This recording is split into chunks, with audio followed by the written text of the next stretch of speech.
Hello and welcome to the mill. This week we are doing something a little bit different. I've had a few requests to just kind of walk through the first few turns. I just randomly use ScytheKick to generate a faction and a player mat to work with, and so I'm just going to go ahead and walk you through the first few turns.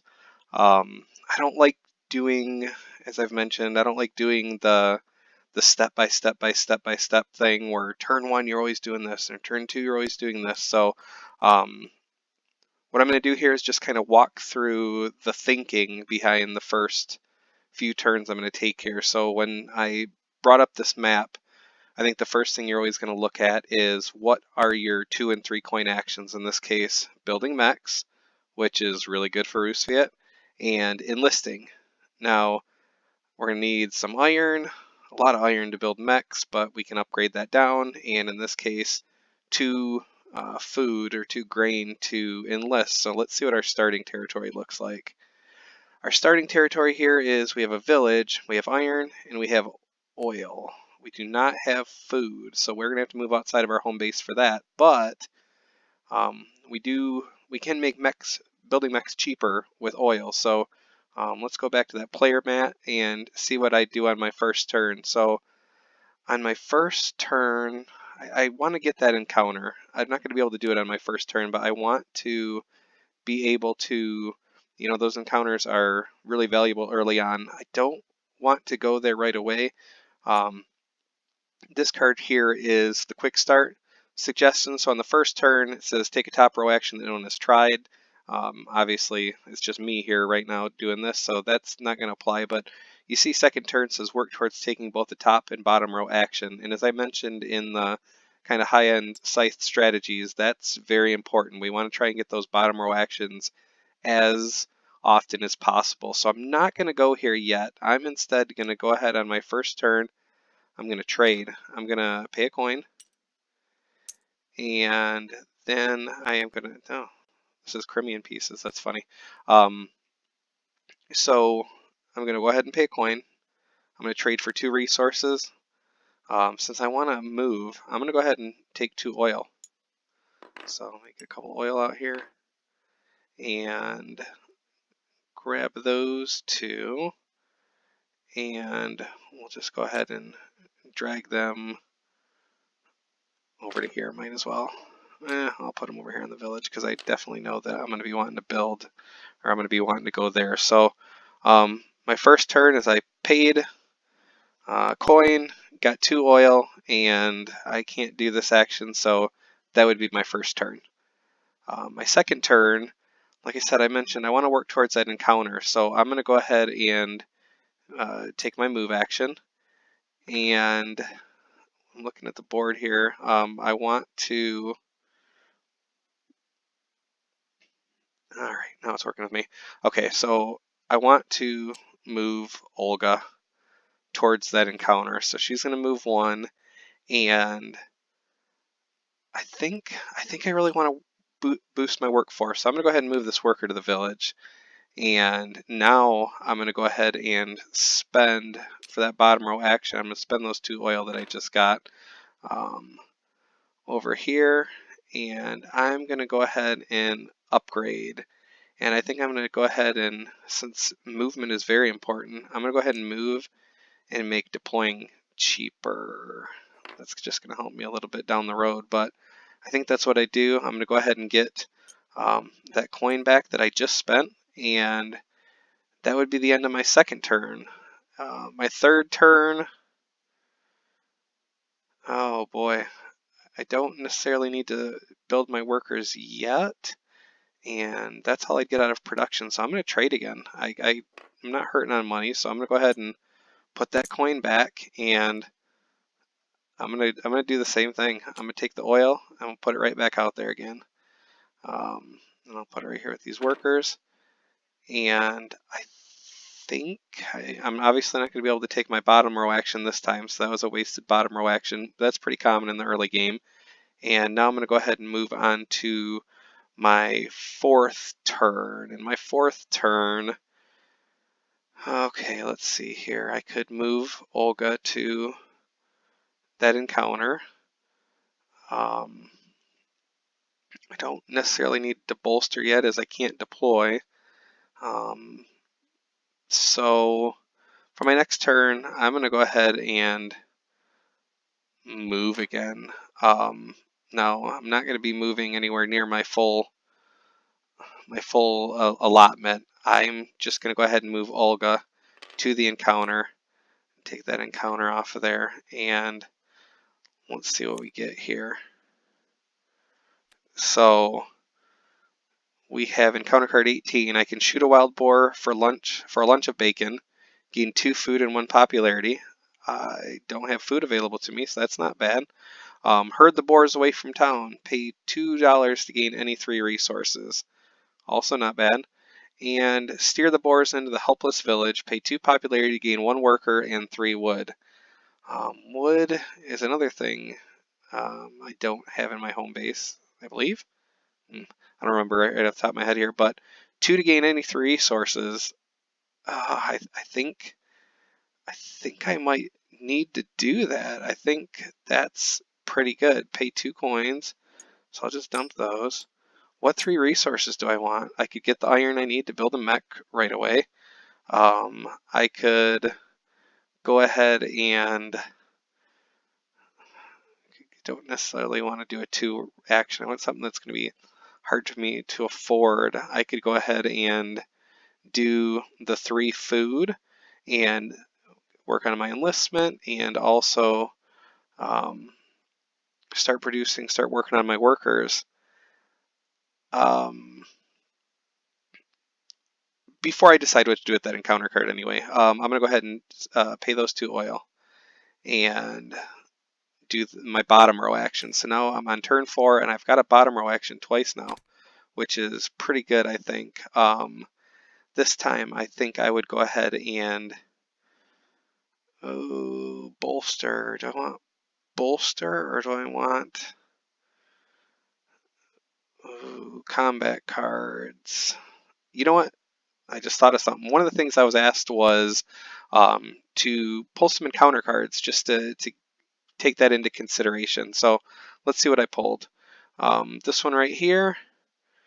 Achieve tactical mastery. Have 8 or more combat cards in hand and at least 1 combat victory star. All right.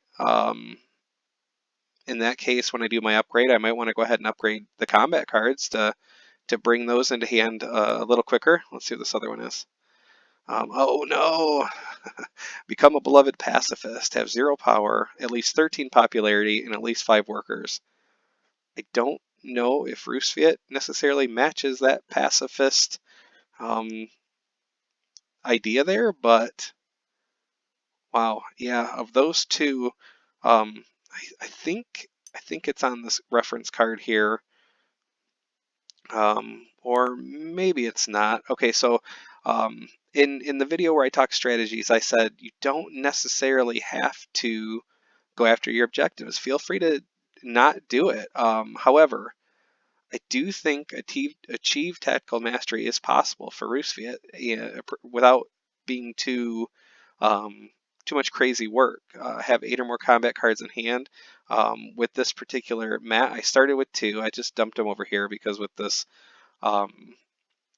workshop that I'm using that brings these nice little features close, it actually has them float in your screen, so I didn't like that. But I have 2 combat cards already. It says 3, but one of them's a 0, which we can't count that. That's not a part of the actual game. It's part of this expansion. So I have 2 combat cards already. With my upgrade, I think I'm going to go ahead and take the upgrade on that combat card, and deploy is my big 3 coin action, and it works really well with where I'm at, so I'm going to add it down here. Now, what you may have noticed is I started with 6 coins, and I still have them. I mean, except for, this encounter I still did, though, but it was lose a coin to trade, gain a coin for upgrading, lose a coin to trade, gain a coin for upgrading. So far, that's worked out pretty good. I can still, with that encounter, I had the money to go ahead and um, pay for it. I would have had a hard time taking any popularity hits, only having 2. Um, but one thing you may notice is that I didn't use Relentless. Okay, so I guess before I get ahead of myself here, for my encounter card, I had 3 resources available to me.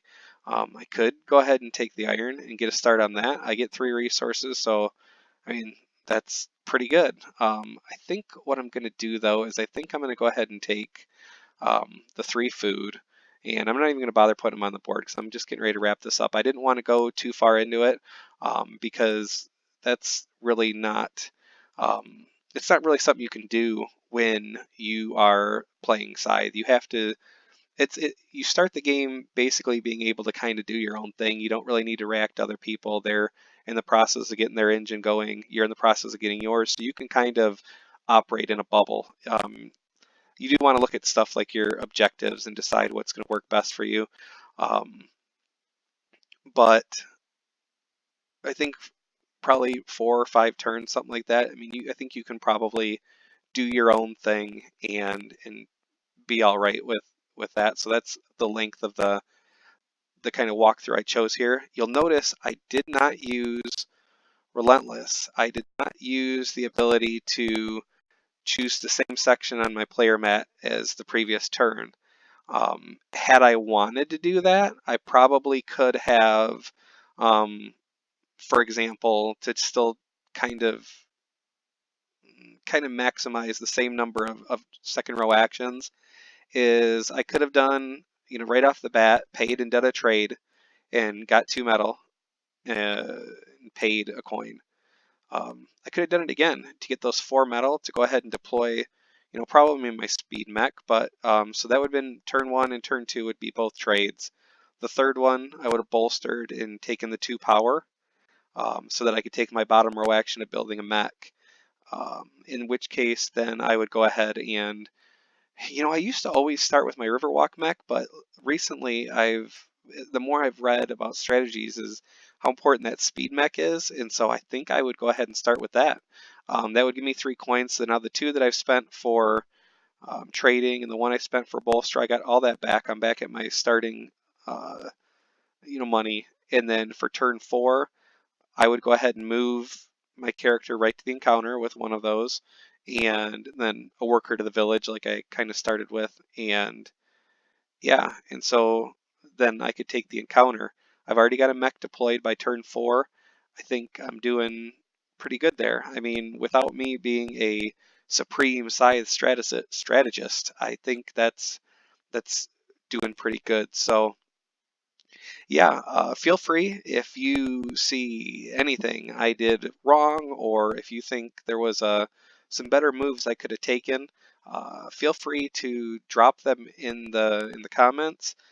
If you haven't already liked and subscribed and you'd like to, and you like what I'm doing here, feel free to do so. I hope it wasn't too jarring to have a Tabletop Simulator video, but honestly, with the way my camera is set up and what I'm able to do in terms of post-production, this was just the easiest thing I could do. I tried taking audio from 2 different sources, using my phone for video and the camera, and I just got 2 wildly different volumes, and I'm just no good at the post editing, except for the video, I guess. So I hope this was helpful. I hope it gave you something to think about. I will do this again if you guys like how this turned out.